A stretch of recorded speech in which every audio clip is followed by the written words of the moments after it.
Hi folks, welcome back to the Horde. Beautiful day here in the Hudson Valley.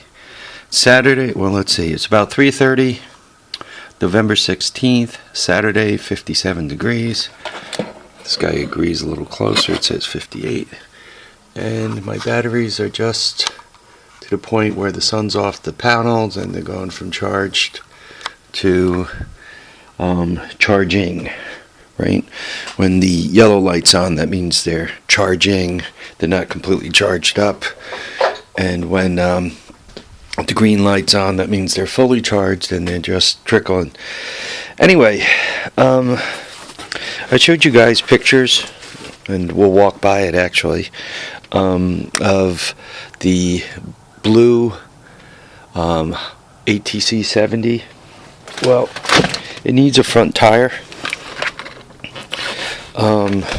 This was an eBay deal. The 3 tires were $100. I mean, no dry rot or anything. And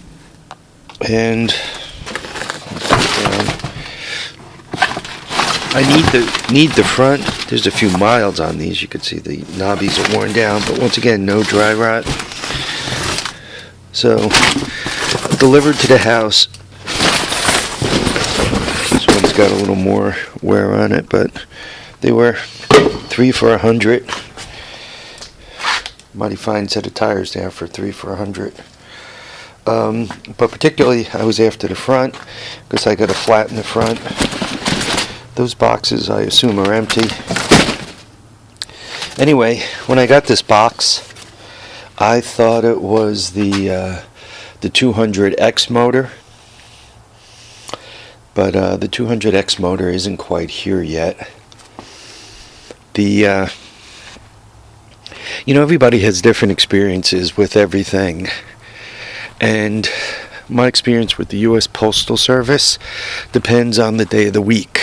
I have 2 postal carriers. One of them is kind of an angry guy, almost like a stereotypical postal worker. He's not a very good postman. He screws up all our stuff. My wife gets a lot of piano books, and he folds them and crushes them and jams them into the mailbox, damages them. When you teach piano, a lot of times, well, always, your students buy the books. So my wife buys them and then gets reimbursed when she gives them to the students.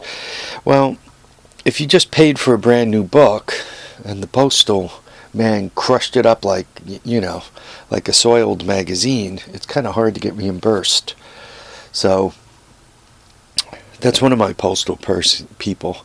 The other postal person is always a temporary.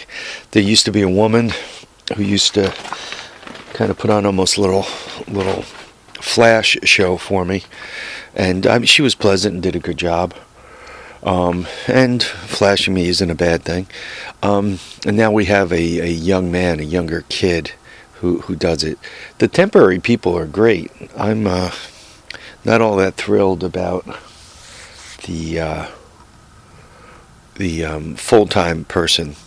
Well, the full-time person also has this little game they play.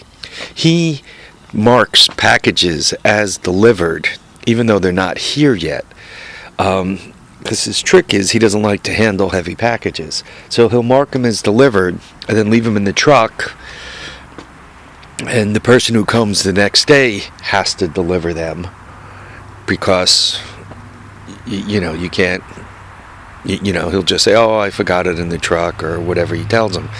So when I look up tracking numbers, supposedly that 200X motor was delivered, but I'm not looking at no 200X motor here anywhere, right? So that's my annoyance with the Postal Service. For some folks, I know they love the Postal Service. Their stuff shows up every day. They love their postman, and that's good. I wish it was like that for me, but for me, the Postal Service is not doing as good a job. And obviously I'm complaining about it.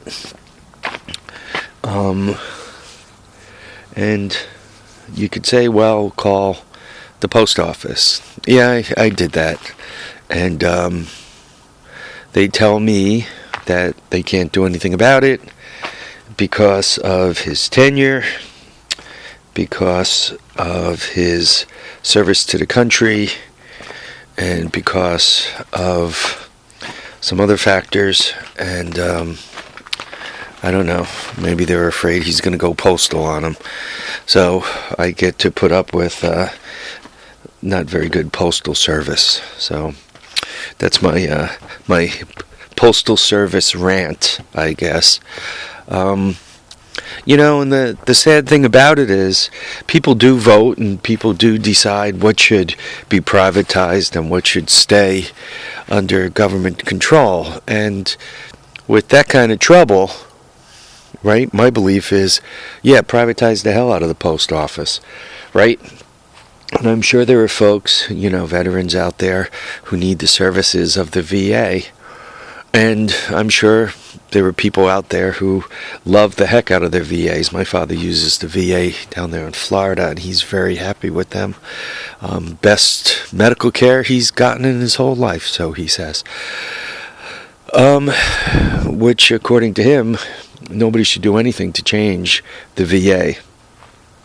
It's just perfect the way it is. But then I'm sure there are people elsewhere in the country who might have a VA they're not happy with.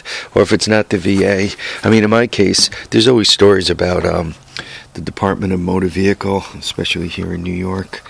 I mean, I have no trouble with motor vehicles here in New York. They treat me well. You know, the lines move quickly. The people are polite. No issues.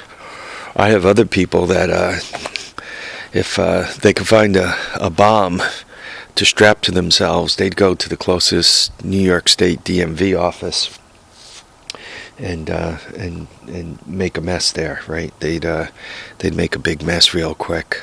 So, you know, it all depends, I guess, on your experiences. Anyway, I was supposed to show you guys something else, but I got all stupid and talking and ranting and raving and unhappy with my postal service because I wanted to show you my 200X motor that just showed up. But I can't because it's not here, even though, according to the tracking numbers, it's here. But once again, my postal person is, as our friend Pug1 would say, is a goof, right?